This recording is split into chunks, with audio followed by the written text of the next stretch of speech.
I never told this story, not to my wife, not to my brother, not to anyone who knew me when I was young and thought I understood something about strength. I am telling it now because I am 86 years old and I have run out of reasons to keep it. It was February of 1963, Seattle.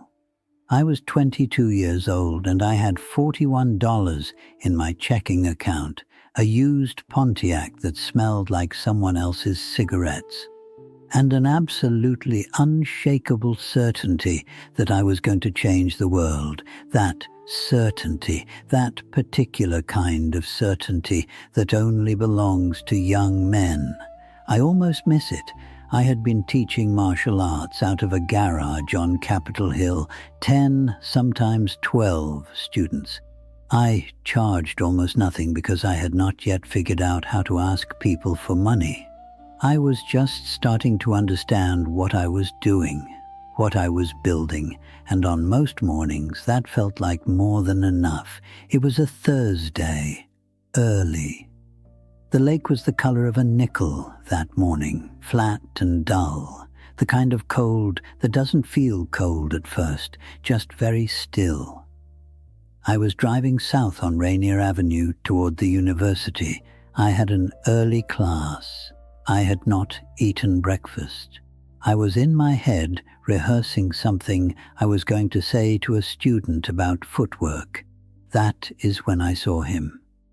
He was on the shoulder of the road, between a guardrail and a row of dead blackberry bushes. An old man. Japanese, I thought, though I was not certain. Very small. He was wearing a grey wool coat that had once been expensive and now was not. He was sitting in the dirt.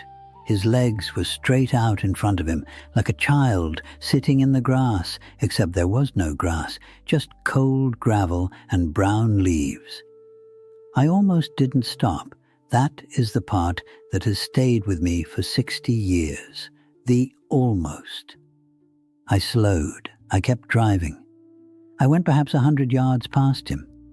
And then something happened in my chest that I cannot fully describe. Not guilt, exactly. Something quieter than guilt. Like a door that had been left open in a house where all the other doors were closed. I pulled over. I walked back.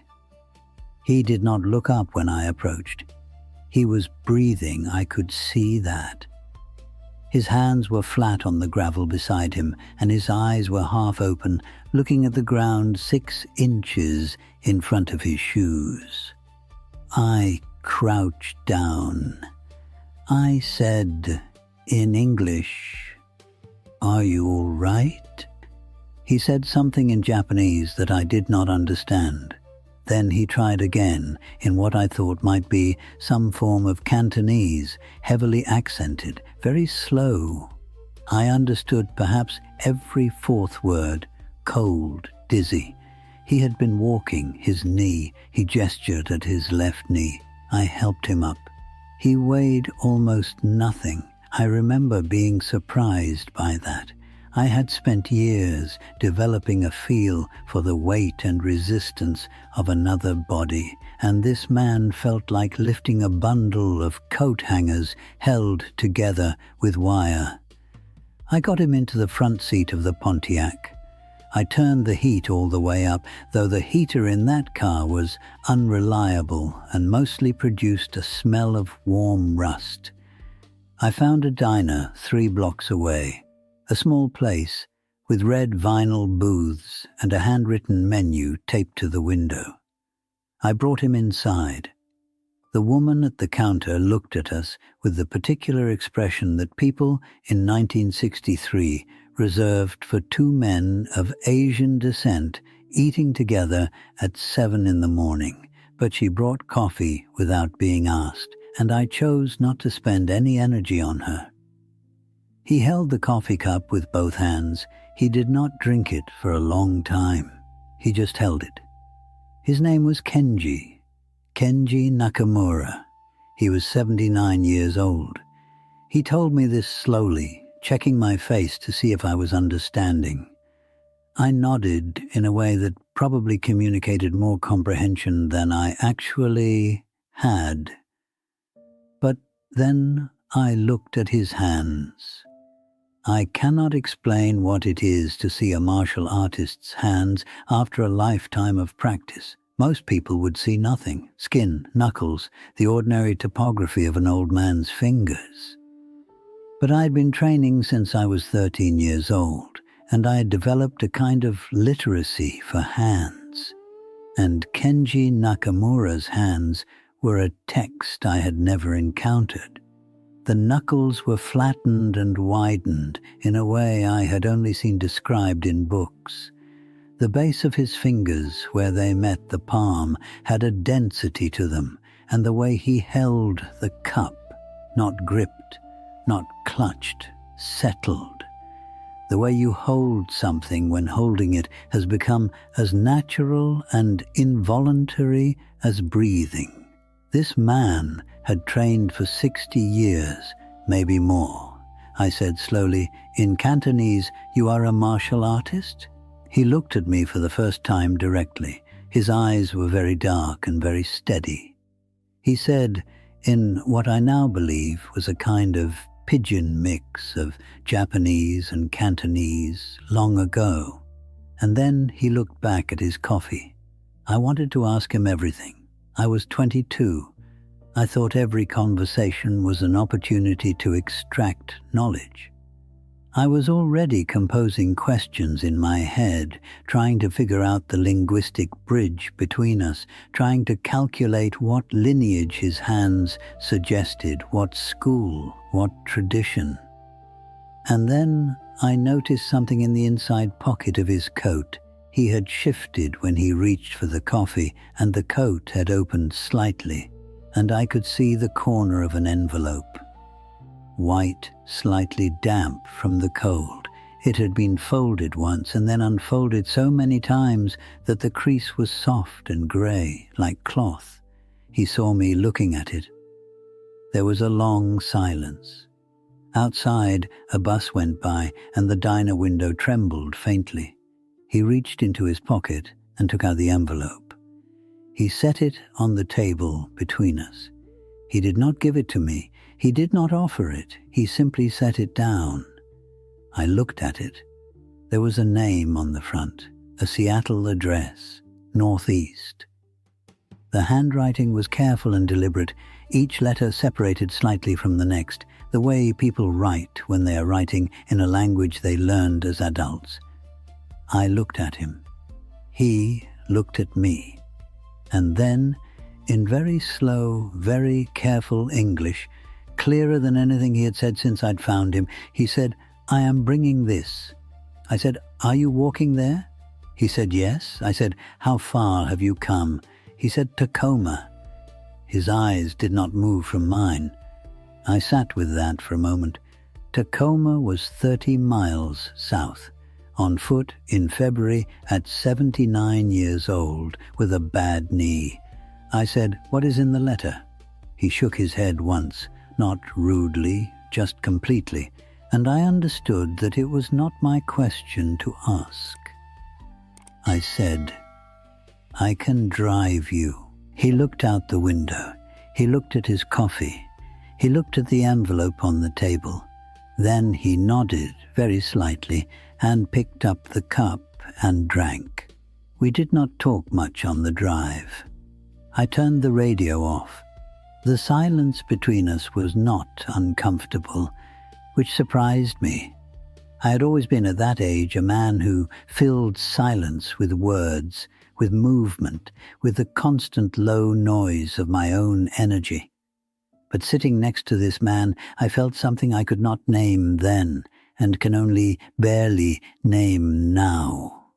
A kind of gravity, not heaviness, gravity, like being in the presence of a very large and very still object. The address on the envelope was a house in the Ravenna neighborhood, a modest house, white paint, a concrete driveway with a crack running down the middle, a ceramic pot on the porch with a dead plant in it.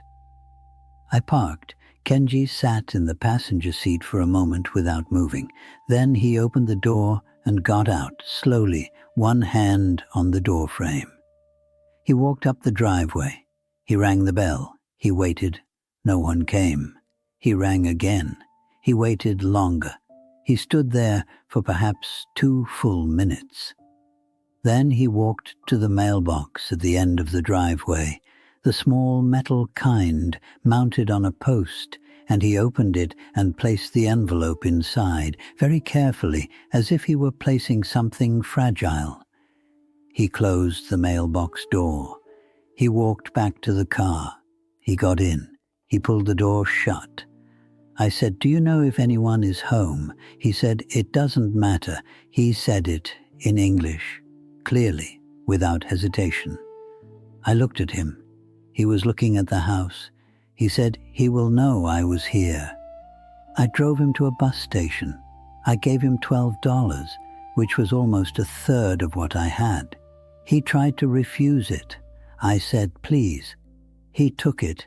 He bowed very slightly from the waist, the way very old men bow when they have done it 10,000 times, and it has become as involuntary as breath. I watched him walk through the doors of the bus station and disappear. I never saw him again. I spent years thinking about that letter, wondering what was in it. For a long time I imagined it was something grand, a revelation, a legal document, a confession that would change something. But I am 86 years old now, and I have had a long time to think, and I don't think that anymore. I think the letter said something very simple. I think the letter said, "My son died in your cannery in 1958, and you covered it up, and no one believed me, and I want you to know that I know." I think it said, "I am still here." I think that was all it said, because I have lived long enough to understand that sometimes there is no justice available to us. Sometimes the courts do not help. Sometimes the people who should be held accountable are never held accountable. Sometimes all you can do is make the walk. All you can do is put the letter in the box and make sure that somewhere in a house in a quiet neighborhood, a man opens his mailbox and knows that someone made the journey to say, "I have not forgotten you. That is not nothing. I built my entire life around impact, around force, around the belief that the body trained to its absolute limit becomes an instrument of undeniable truth." And I still believe that.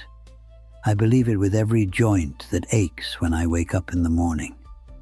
But I have also never stopped thinking about an old man in a grey coat, a man whose hands told a story of 60 years of discipline, walking 30 miles in February to deliver a letter to a house where no one answered the door, and not seeming broken by it, not seeming defeated, just walking back to the car with the quiet, complete steadiness of a man who had done what he came to do. He showed up.